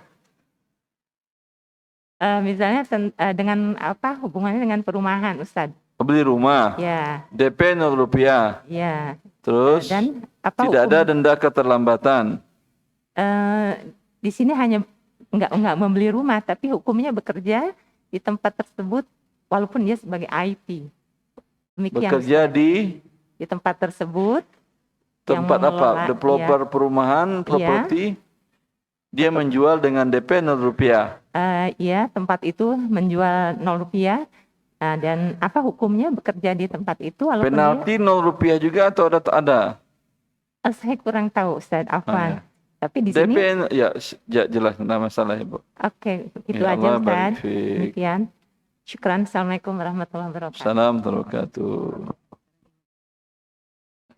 wabarakatuh. Sama dengan pay letter. Pay letter tadi kalau bayarannya sama, ya berarti transaksi Anda dibayarkan pihak ketiga. Dan sampai di sini real, tanpa ada bunga. Anda transaksi 1 juta, Anda hanya bayar 1 juta saja. Sampai di sini ada riba? Tidak, tapi ada ketentuan lain bahwa bila terlambat ada bunganya. Berarti ada riba, ada pertambahannya. Ada riba di sininya, ada riba di belakang, di awal tidak ada. Kalau DP 0%, itu boleh. Tapi terlambat ada denda keterlambatan atau tidak? Bila ada denda keterlambatan, maka tidak boleh. Ya. Walaupun bayarnya dengan cicil, tapi dia berikan DP 0%, tidak ada masalah. Boleh. Tapi apakah itu indikasi dia halal? Belum tentu. Cek lagi yang lainnya. Jelas Ibu ya? Assalamualaikum Ustaz. Alhamdulillah Ya, Pak. bisa ketemu dengan Ustaz. Allah barik fiik. Saya dengar Ustaz tuh di radio 7 tahun lalu lah, dari mulai 7 tahun lalu di Radio Roja. Ya, kurang jelas Pak, 7 tahun yang lalu. Di Radio Roja Pak Ustaz, dari setiap Kamis di pagi ya. Masya Allah. 7 pagi tahun lalu Bapak sudah di Radio Roja setiap Kamis? Iya, dengerin Ustaz kalau jalan ke kantor gitu Ustaz. Masya Allah. Nah, kemudian ya alhamdulillah kan saya tahu apa yang riba, yang haram kayak masalah apa keuangan gitu itu. Alhamdulillah kemudian saya juga ada uang lebih, kemudian akhirnya kita investasi Ustaz. Waktu 5 tahun lalu kan kita keadaan politik lagi umat Islam lagi giroh-girohnya tuh kan banyak investasi syariah Ustaz. Investasi syariah. Di Waktu itu saya dengan teman-teman sih di daerah Jonggol. Qadarullah daerah Jonggol Ustaz. investasi syariah di Jonggol. Iya. Qadarullah kita kena tipu, ya udahlah nggak apa-apa, tapi Itu tipu syariah Jonggol. iya. Kurang lebih sekitar 200 orang 36 miliar Ustaz. Kemudian Yang ada kurmanya itu atau bukan? bukan Ustaz, ini durian. Ada lagi yang lain? Ada lagi yang lain Ustaz. Selain kurma? Selain kurma ada juga banyak Oh. Ustaz. Ini apa? Zaitun apa tin yang tadi? Ini durian Ustaz. Kita beli duren. Kita beli kapling. Oh, durian. Oh, Masya Allah. Hati-hati, ada durian, ada kurma, ada zaitun, ada buatin, ada mangga, hati-hati tuh. Nah itu dia Ustaz, saya sedihnya begitu Ustaz. Kemudian juga saya pernah ngantar teman ke daerah Darmaga Bogor, ada judulnya sih propertinya tuh kos syariah. Terus ada pajang nama Ustaz di situ. Ada nama saya dianggap bagian dari penipuan. Enggak, bukan. Maksud saya pikir Ustaz itu di Dewan Komisaris atau apa, ternyata Ustaz hanya sebagai penceramah di sana gitu. Jadinya Ada saya sebagai suka penceramah aja gitu, ngisi acara di sana. Di daerah bentar. Saya penceramah di Kebun Duren Jonggol. Bukan. Ini ada lagi kan, saya pernah ngantar teman di daerah Bogor, ada proyek properti gitu. Terus dia judulnya sih syariah gitu Ustaz. Kemudian properti kemudian apa tuh namanya, pajang foto Ustaz, ada namanya.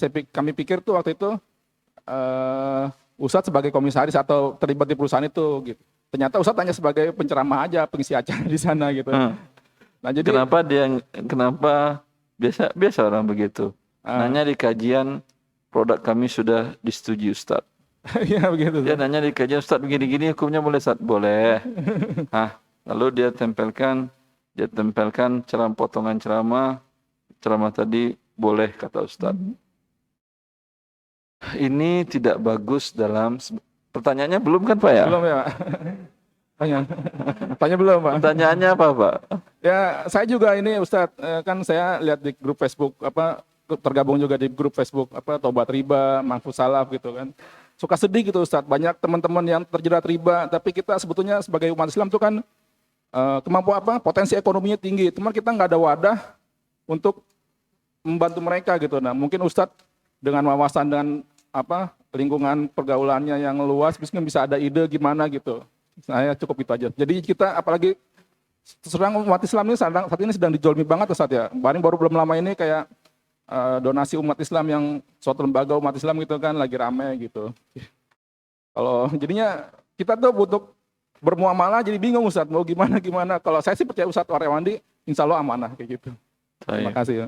Karena antum bilang aman makanya digunakan oleh mereka.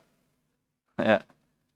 Saya bedakan. Kalau Anda untuk mengetahui ini betulkah Ustadz Irwandi sudah memverifikasi, itu saya kalau memverifikasi saya tidak bisa. Ada tim yang verifikasi secara bisnis, secara macam-macam. Nanti setelah mereka pahami dengan baik, mereka akan menanyakan kepada saya dari sisi syariahnya. Bila itu setelah kita setujui, dan itu perjalanannya panjang, kadang bisa 6 bulan, karena setiap dokumen kita baca, kita cek. Setiap akad kita baca, kita cek. Di perusahaannya juga seperti itu.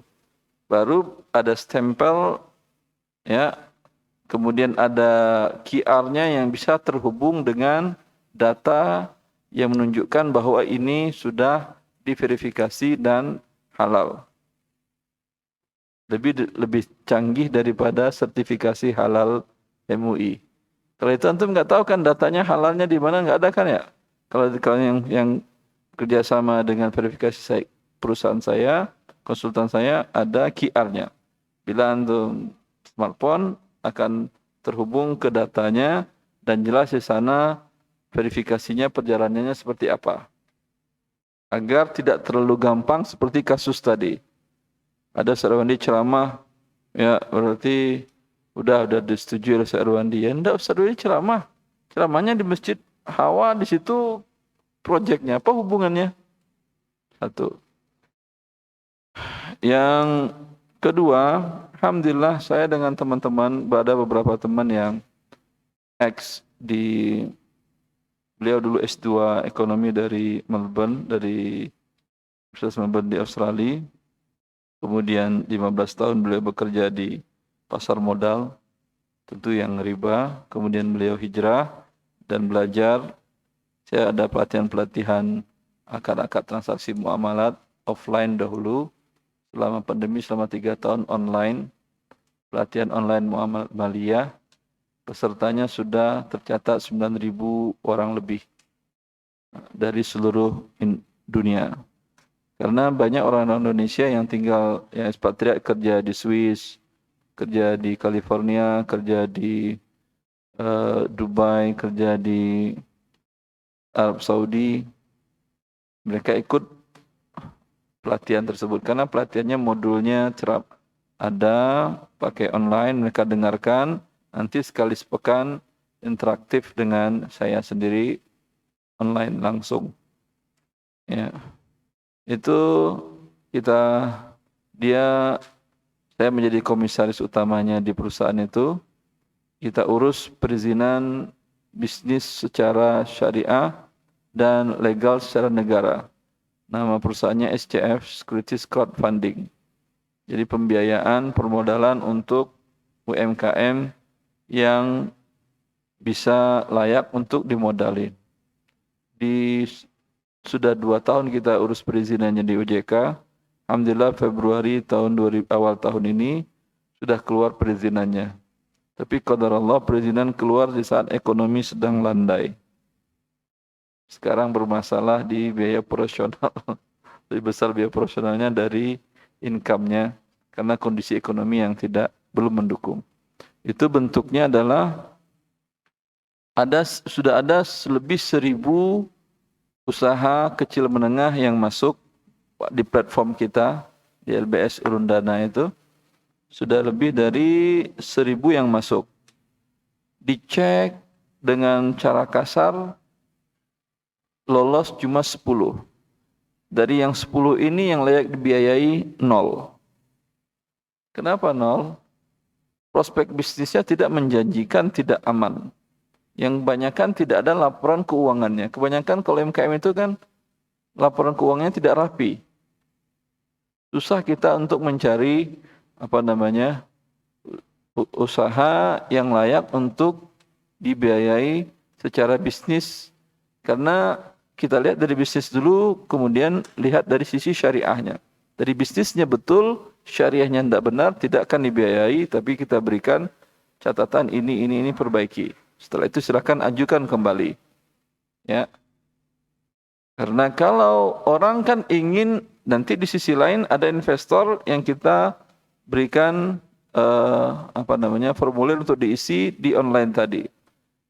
Bila ada yang layak, kita buka investasi saham atau sukuk sekian per lembar, terkumpul dananya kita serahkan untuk menggenjot permodalan dari usaha yang berjalan tadi.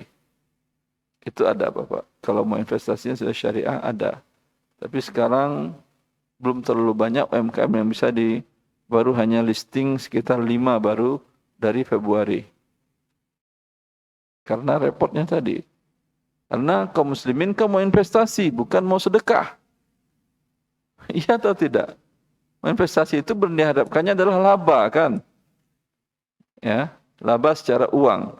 Kalau laba secara pahala berarti dia sedekah namanya.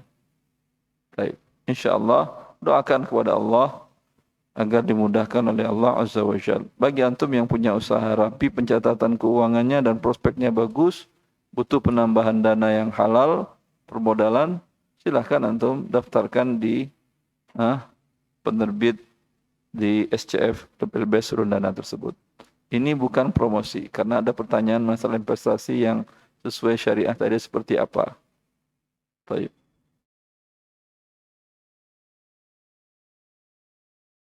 Silahkan. Assalamualaikum warahmatullahi wabarakatuh.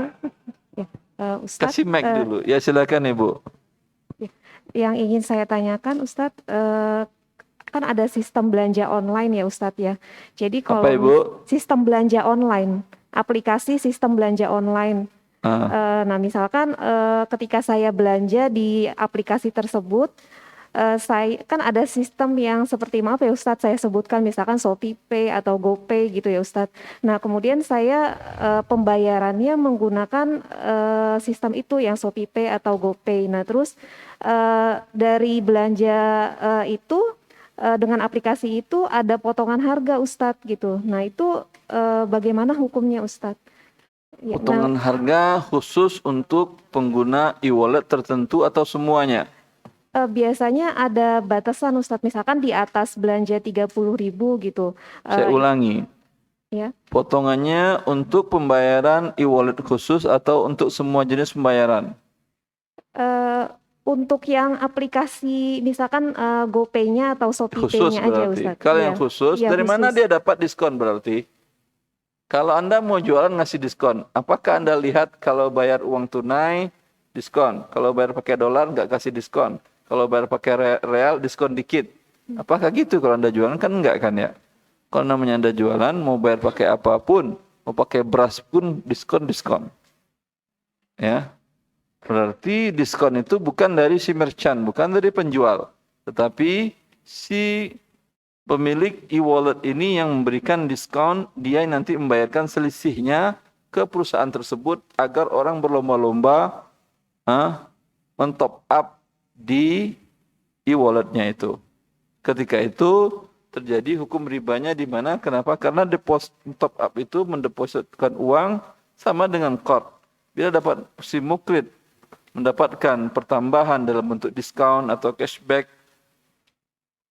atau gratis ongkir karena menggunakan e-wallet tertentu, maka ini hukumnya adalah riba. Jelas Ibu ya? Ya.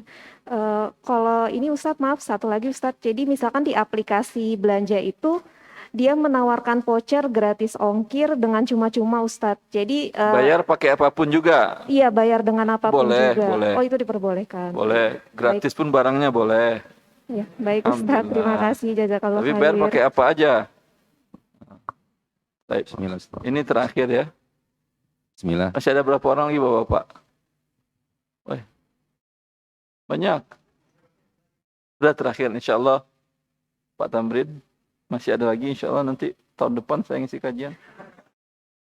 14/4. Sekarang 43. 2 hari lagi kan tahun depan kan ya? Assalamualaikum Ustadz. Mau tanya tentang hukum ini Ustadz, uang keamanan. Di setiap RT itu kan biasanya diwajibkan untuk membayar uang keamanan. Cuma kan yang saya pahami, uang keamanan itu tidak jelas akadnya aman dari apa gitu. Seandainya kita kemalingan motor, aman dari yang mintanya.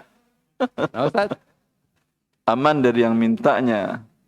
Nah itu hukumnya gimana Ustadz? Kalau dia diwajibkan gitu, apa kita harus bayar, apa kita nggak mau bayar karena akadnya nggak jelas. Aman dari apa gitu. Jadi kita nggak mau bayar. Kalau ada yang barang hilang dari gangguan dia. Paham nggak antum? Kalau antum nggak bayar, saya ganggu kamu. Agar kamu nggak saya ganggu, biar aman bayar ke saya. Jelas. Semoga Allah memberikan hidayah kepada orang-orang ini, apalagi yang mereka beragama Islam. Ini mengambil harta manusia dengan cara yang tidak halal. Allah mengatakan, "Wala ta'kulu amwalakum bainakum bil batil illa an takuna tijarah." Janganlah kalian ambil harta orang lain dengan cara yang batil kecuali perdagangan. Perdagangan itu ada imbal balik. Anda berikan kepada dia ini, dia berikan kepada Anda uang.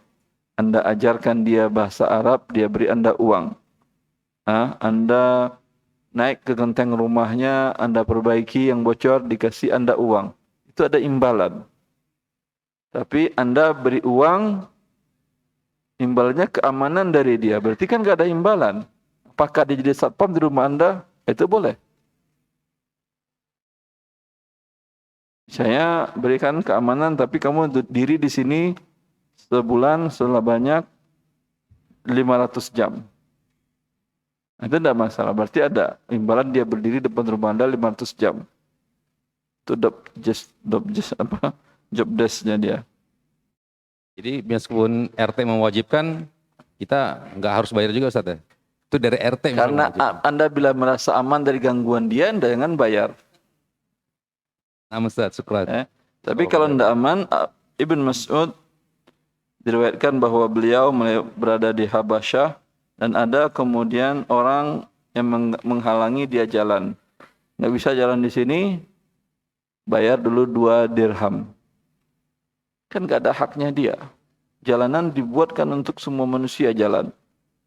Ya, maka kata Ibn Mas'ud, saya berikan dan dosanya atas dia. Anda tidak berdosa. Ini kan sama dengan pungutan, baik yang resmi dan tidak resmi. Kalau resmi namanya pajak, tidak resmi namanya pungli, ya, yang liar dan jinak. Ya, bila Anda tidak redha, dua-duanya adalah haram. Tapi daripada kezaliman kepada Anda akan lebih bertambah-tambah, tidak ada masalah. Rasulullah sudah mengingatkan ini. Akan ada nanti di akhir zaman para pemimpin kalian yang mereka akan memukul kalian dan akan mengambil harta kalian. Ya, memukul badan kalian dan mengambil harta kalian. Dan tetaplah taat kepada mereka, taat dalam kebaikan berarti. Ya. Wa in akhadha malak wa in daraba dhahrak, sekalipun diambilnya hartamu, sekalipun kamu dipenjarakannya ataupun dipukulnya. Tidak boleh mengangkat senjata kepada pemimpin seperti itu. Tapi non pemimpin perorangan tinggal diberitahukan kepada penguasa di daerah itu. Ustaz. Alhamdulillah. Allah barik fiik. Kalimatul hitam Ustaz. Jazakallahu khairan atas ilmu yang telah disampaikan oleh Ustaz kita dan telah menjawab banyak pertanyaan tadi. Kami dari panitia mohon maaf, banyak pertanyaan dari kertas yang tidak bisa kami bacakan. Mereka tadi lebih memilih untuk interaktif. Mudah-mudahan pertemuan berikutnya Ustaz kita bisa datang kembali ke sini. Tahun depan insyaallah. Nah Ustaz, jazakumullah khair. Allah barik fiik. Ya, kita tutup majelis ini. Subhanakallahumma bihamdik, asyhadu an la ilaha illa anta, astaghfiruka wa atubu ilaik. Assalamualaikum warahmatullahi wabarakatuh. Assalamualaikum warahmatullahi wabarakatuh.